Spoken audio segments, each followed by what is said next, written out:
صباح الخير. في موضوع بتكلم فيه، أنا ما كنت حابة أتكلم، ولكن من كثر ما الموضوع مسخت السالفة.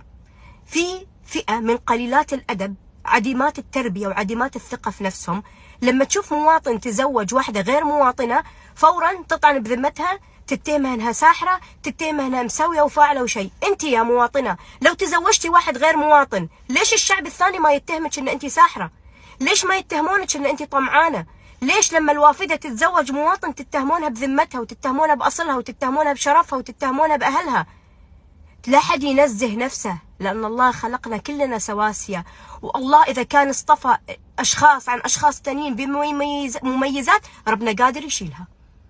انت اللي تطلعين وتبلتعين بلسانك وتقلين ادبك، ان كان على جاسم النبهان ولا غيره. انا جاسم النبهان ما اعرفه شخصيا، يمكن قابلته مره مرتين قبل في المجله، شخصيا ما اعرفه، لكن عيب قله ادب.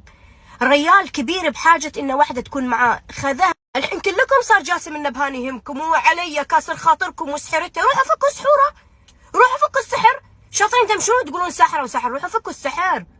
في مشايخ دين عندكم، ناس ترقي، روحوا وارقوه. عيب قله ادب، جرح مشاعر الناس والتعدي على حرمات الناس. قاعدين تفكرون بالستر. الله ما راح يستركم انتم يا البعض، الله عمره ما يستركم قسما بالله، وان اعراضكم راح تتجرس بالشوارع.